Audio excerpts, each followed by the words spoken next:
احتمال اعمل عمليه في ظهري بسبب الموضوع اللي انا قلت لكم عليه ده. بص بقى التذكره دي من اجمل الحاجات اللي المانيا عاملاها، اللي هي بقى ايه الحلال مكتوب عليها حلال. انا خلصت شويه مشاوير النهارده، دي لو في مصر واحد بيخلصهم في سنه. احنا كده في اليوم الثاني الحمد لله، يعني الحمد لله في الاول والاخر يعني على كل حاجه. الدنيا دي غريبه. المبنى الاصفر ده شايفينه؟ ده كانت مدرستي القديمه، يعني انا بحب اجي دايما اقعد هنا يعني.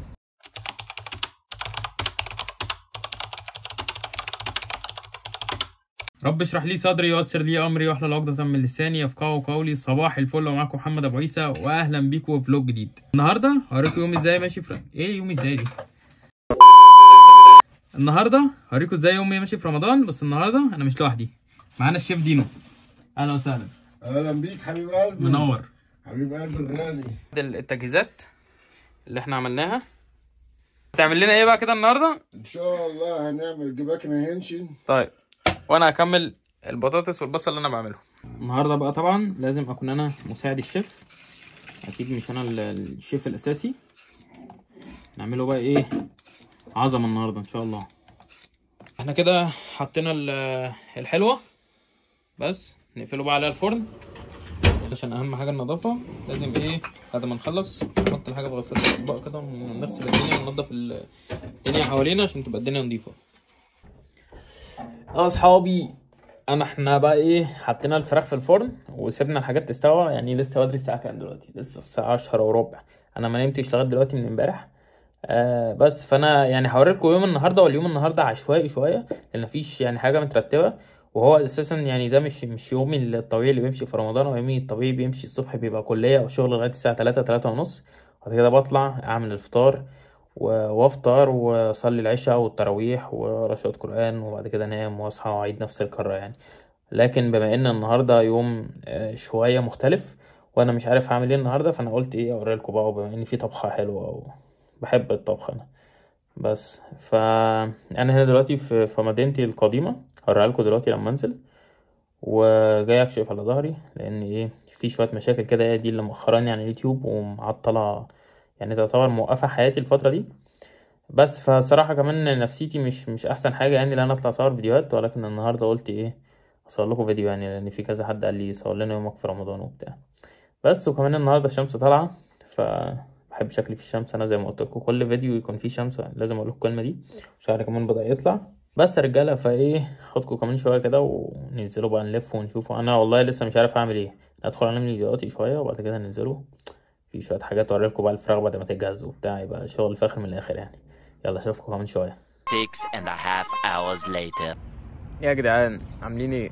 انا صليت الظهر وبعد كده نمت شويه وبعد كده صليت العصر ونزلت اشتريت حاجات كده. قاعد في هذا المكان اللي هناك دي، ولا مش دي، لا اللي هناك دي المبنى الاصفر ده شايفينه؟ ده كانت مدرستي القديمه، يعني انا بحب اجي دايما اقعد هنا يعني. بص بقى كده وافتكر الذكريات وبتاع.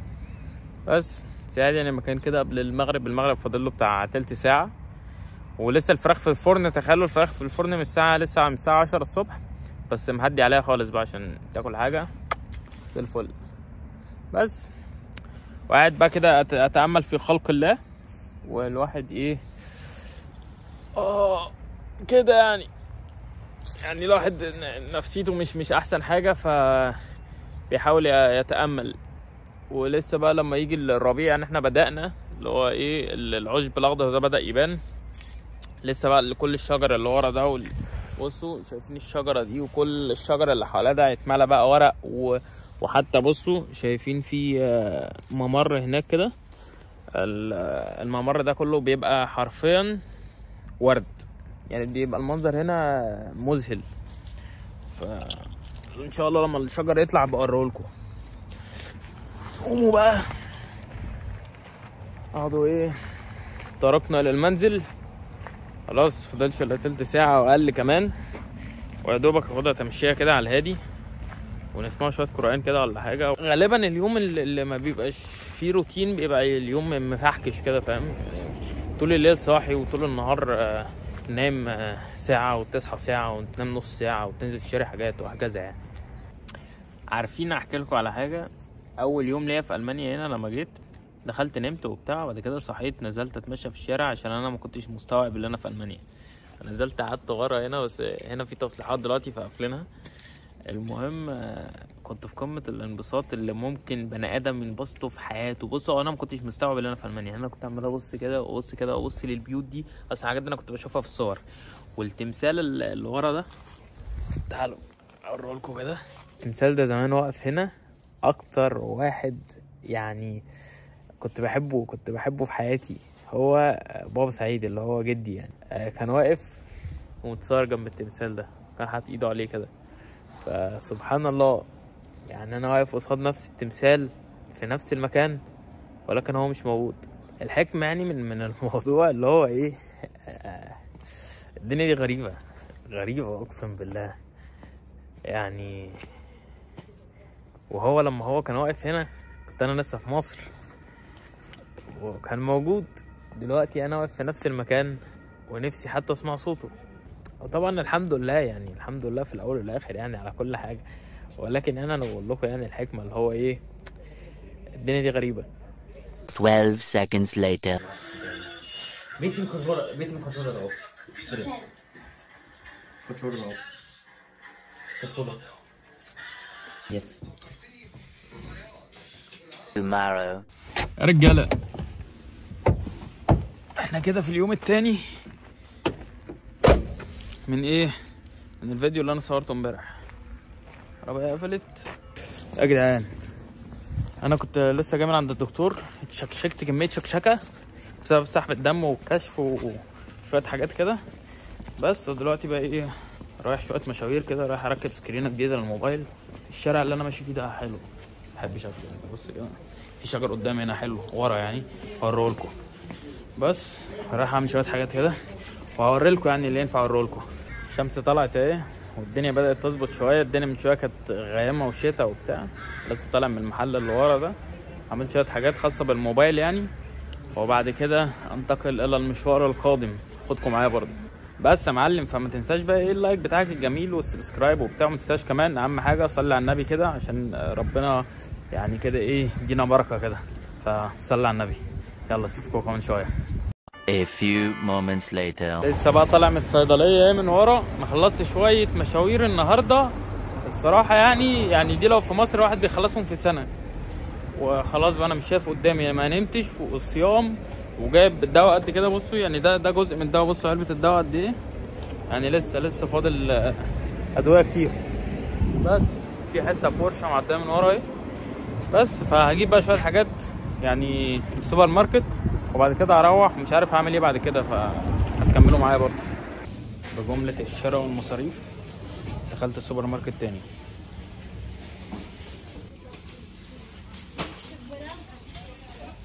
بصوا عشان الربيع بقى تلاقي كل الحاجات ايه، بيض بقى والوان وحلويات وورد وحاجات ملونه وايه. انا بحب الربيع جدا يعني، بيحسن من نفسيتك كده. طبعا بقى الشوكولاتات كلها على شكل ارانب وبيض وحاجات كده يعني بص مثلا هي الحاجات هنا بيضة ايه وارانب. مش عارف ايه علاقة البيض بالارانب. والله زمان في مرة دخلت السوبر ماركت وقلت للراجل عندك بيض ارانب، بص لي بصة وحشة. مع ان هنا يعني الشوكولاتة كلها بيحطوا ايه، شم النسيم يعني، بيحطوا البيض جنب الارنب، البيضة جنب الارنب. يعني سؤال والله بجد سؤال محيرني يعني اللي هو اشمعنى بيحطوا بيض جنب الارانب في شم النسيم. بص والله العظيم الواحد بقى محتاج كل الحاجات دي، لا ألم الرقبة وألم الظهر وتساقط الشعر يعني فاهم انت، الواحد يدخل كده عايز علبة من كل حاجة، خلاص الواحد عجز.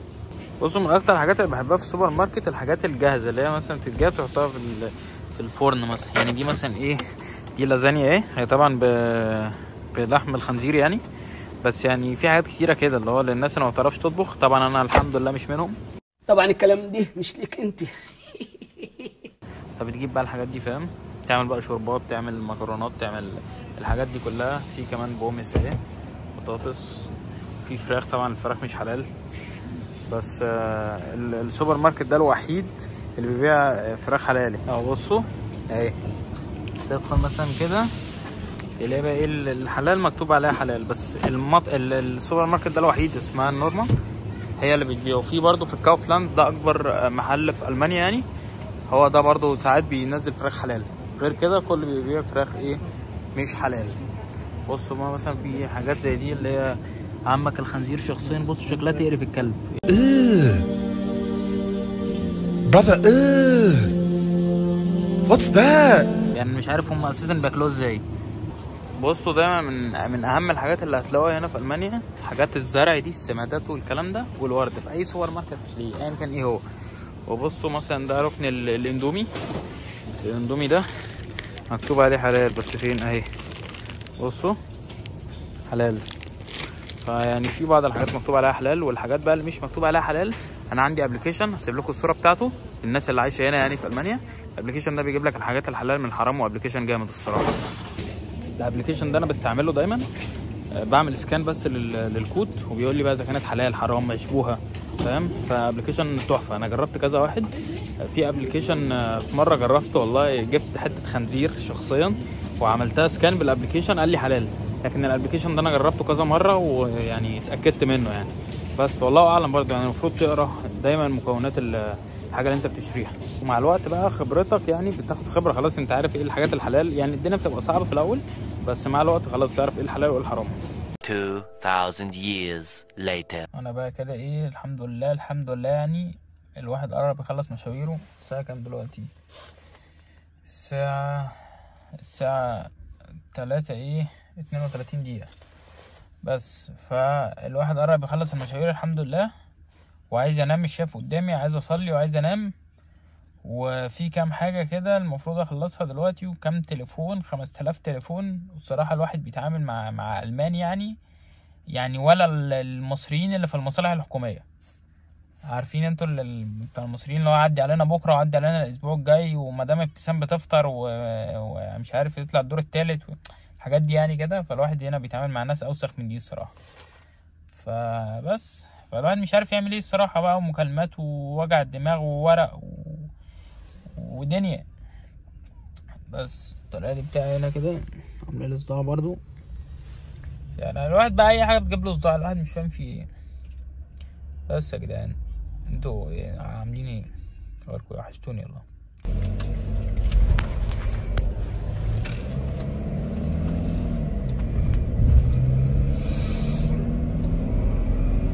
انا وصلت اهو، الدنيا بتشتي والارض ورا مبلوله ايه. جبت شويه ادويه تانية، ده دي غير اللي انا وريتها لكم من شويه، فاهم؟ فالواحد بعد كده هينام في الادويه. وطبعا اعتقد باين على وشي اللي انا مش شايفه قدامي. اشوفكم بكره بقى ان شاء الله. يلا سلام. Day 2. الجو كعادته متقلب، في شويه شتاء وحر متفهمش فيه ايه. المهم وانا برضو كعادتي نازل اجري عشان الحق صلاه الجمعه، هصلي وبعد كده هنتقل على برلين ان شاء الله. فهنختم ان شاء الله الفلوج ده في برلين. Few minutes later. انا بقى ايه الحمد لله صليت دلوقتي، صليت الجمعه واشتريت حاجتي لان النهارده اجازه رسميه، النهارده الجمعه بس اجازه رسميه يعني. ومحطه القطر ورايا ايه. هدخل بقى دلوقتي اركب القطر وهوصل تقريبا قبل المغرب بحاجه بسيطه قوي يعني يا دوبك كده اروح اعمل لي اي حاجه تتاكل وايه وبس. اهو بصوا انا دلوقتي بقى في القطر قاعد بتفرج على مسلسل امام الدعاء بتاع الشيخ الشعراوي. مسلسل جميل الصراحه. بصوا يا جدعان جمال الشمس مع الزرع اللي بدأ يطلع مع الشجر، حاجه جميله الصراحه. سبحان الله والله. بص مثلا السماء مع الارض مع الشجر كأنها لوحه مرسومه. نزلت من القطر انا، القطر اللي ماشي هناك ده، دلوقتي ركبت قطر تاني. بس انا كده اعتبر في برلين يعني ربع ساعه اكون في برلين. انا بقى ايه موضوع ظهري ده في نسبه يعني احتمال ان انا ممكن اعمل عمليه في ظهري، لان عندي انزلاق في الفقرات ودنيا يعني في ظهري، والدنيا بايظه معايا شويه. بس متنساش تصلي على النبي، تدعيلي دعوه حلوه ان ربنا يوفقني كده وايه وبس. يعني ان شاء الله نشوفه بقى ايه، همشي على علاج شويه وعلاج طبيعي، ولو كده لو ما انا مشيش الدنيا يبقى لازم ان شاء الله هعمل عمليه يعني. وانا بقى ايه القطر دلوقتي المفروض هيتحرك، هروح هيبقى قدامي حاجة بسيطة على المغرب وبس، وهاكل بقى واقرا شوية قرآن واصلي العشاء والتراويح وانام عشان ان شاء الله عندي شغل بكرة. اهو القطر بدأ يتحرك اهو. بصوا البيوت اللي بتبقى في وسط الغابات دي غالبا بتبقى حاجات تبع الصيف، يعني غالبا اللي بيسكن هنا اللي بيجي هنا بيبقى في الصيف بس. لان اغلب الحاجات دي بتبقى ساقعة قوي يعني، وبتنقطع عنها المية في المية والكهرباء في الشتاء. لو هي جارتن بس، يعني اللي هي مبنى كده مثلا من خشب وقدامه اللي هو الحديقة اللي بتتزرع والكلام ده بس. لكن البيوت عموما برا برلين بتبقى حلوة كده وهادية وبتاع، لكن برلين علشان فيها أجانب كتير جدا فبتلاقيها دايما زحمة وتصليحات وتعطيلات والدنيا، بص يعني الدنيا كبيرة.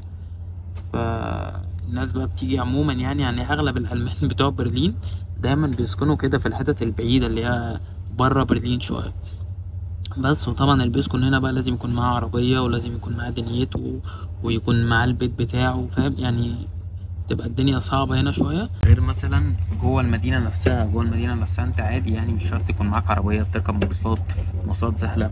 المواصلات سهلة، لكن لو انت مثلا بتركب من هنا تبقى يعني تعتبر مفيش مواصلات اصلا. وبعدين مفيش سوبر ماركت مثلا متوفر سهل كده زي جوه المدينة نفسها. هنا لازم بتبقى بتطلع برا المدينة وبتروح لسوبر ماركت بعيد شوية، فلازم طبعا يكون معاك عربية بس. فإن شاء الله لما الواحد ربنا يكرمه يعني ويخلص الكلية السنة دي هسيب برلين خالص يعني، لأن العيشة في برلين صعبة شوية. هي العيشة في برلين كواحد بدائي يعني، واحد لسه جاي ألمانيا جديد هيتبسط بيها لأن هيلاقي عرب كتير، هيلاقي حاجات كتير حلال، هيلاقي الدنيا حلوة يعني الدنيا متسهلة.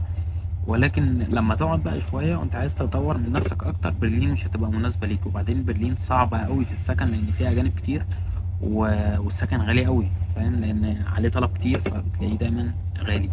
لكن مثلا الأكل والشرب والكلام ده رخيص في برلين يعني بس. فإن شاء الله الواحد يتخرج السنة دي، ادعولي بقى الواحد يتخرج على خير وأتخرج كده وأكون خلصت اللغة بتاعتي وخلصت دنيتي، اروح بقى اشوف مكان تاني بقى ومكان احسن، ارقم اللي انا فيه، شقة اكبر وهكذا بس. وبصوا الطريق ده الطريق السريع اسمه اوتوبان.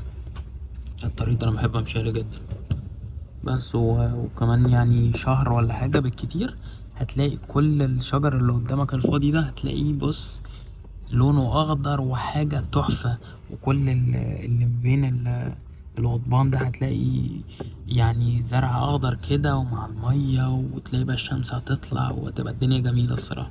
تشوف بقى الحمام والعصافير وايه، الواحد بيتبسط فعلا بتتبسط في الربيع. وبص مثلا لو احنا بصينا كده هتلاقي في الاخضر بدأ يبان يعني، بص شايف هتلاقي الشجر بدأ ينبت بقى والكلام ده، فبتبقى جميلة الصراحة، بتحس ببهجة كده غير طبيعية يعني. على عكس الشتا مثلا، الشتا بتلاقي بقى كل الورق نزل، الدنيا على طول مغيمة الكلام ده كله، فبتجيب لك اكتئاب يعني. وألمانيا معروفة بالكلام ده، إن ألمانيا في الشتا صعبة وبتجيب اكتئاب الصراحة. أخيرا وصلت برلين الحمد لله. بس نزلت بقى من القطر هركب ترام، وده الحمد لله المواصلة الأخيرة وبس كده.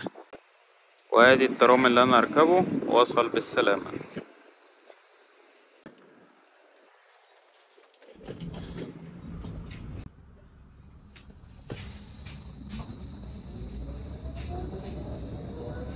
اصحابي وصلت الحمد لله.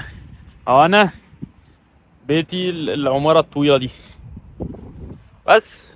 وايه الحمد لله بقى نزلت من الترام خلاص وصلت البيت اهو. بص بقى التذكرة دي من اجمل الحاجات اللي المانيا عاملاها، بركب بيها اي مواصلة جوه المانيا ببلاش، يعني مش ببلاش طبعا بتمن التذكرة يعني. ودي بقى بتتجدد كل شهر بتبقى ب50 يورو، بركب بيها اي مواصلة في المانيا بس ما عدا المواصلات الخاصة يعني الشركات الخاصة. يعني مثلا لو اتوبيس من شركة خاصة اللي هو بيسافر ما بين المحافظات، في حاجة هنا اسمها فيليكس بوس. الفيليكس بوس ده انت اللي بتدفع ايه ثمنه. وكمان القطر السريع اللي هو الاتش اي، القطر السريع ده برضو على حسابك. لكن غير كده اي مواصلة تانية اذا كان اتوبيس ترام اي مواصلة في المانيا بالتذكره دي بس بتوريها له كده، تعلم عليها وخلاص. بس وبص بقى الحاجات الجميله اللي انا بقولها لكم، يعني انا وانا ماشي من اسبوع ما كانش الحاجات الخضراء اللي في الشجر ده بدات تبان، دلوقتي بدات تبان اهي وبقت شكلها جميله وفاهم، تبدا بقى تشم الريحه الحلوه والحاجات دي، فبتبدا الواحد يرجع له تاني البهجه. وبحب انا اصور يعني، بص دلوقتي اللمسه مثلا وفي شويه خضار كده في الخلفيه مع الشجر بتدي منظر جميل قوي، فانا بحب اصور بقى، اصور لكم فيديوهات حلوه في الربيع. والله عندي كميه فلوجات ولسه ما نزلتش، يعني بتاع 6-7 فيديوهات مثلا، 8 فيديوهات وفيهم 4-5 فلوجات، يعني دنيا طويله والله. بس وفي لسه الجزء الثاني من الفيديو اللي انا قابلت فيه اهلي بقى في السعوديه، وده هيبقى لسه ده عايز مخمخه ده. فانا بقى عندي شويه مشاكل كده، ان شاء الله يعني ربنا يوفقني وتتحل على خير، بس ان شاء الله خير، يعني ربنا ما بيكتبش حاجه وحشه، والواحد مهما كان يعني قضاء ربنا فالواحد مبسوط. بس يا رجاله، وها هنا ينتهي هذا الفلوج اللي استمر 3 ايام تقريبا، دي اكتر مره صورت فيها فلوج يعني على ايام على كذا يوم يعني. بس يعني الفلوج ده انا مبسوط منه يعني الحمد لله. بس يا شباب، لثالث مره بقول لك في الفلوج ده تقريبا، ما تنساش تصلي على النبي، تعمل لي لايك سبسكرايب وتفعل الجرس علشان اللي جاي جامد. A few inches later. اوعى بقى الشيف جه، الشيف حضر.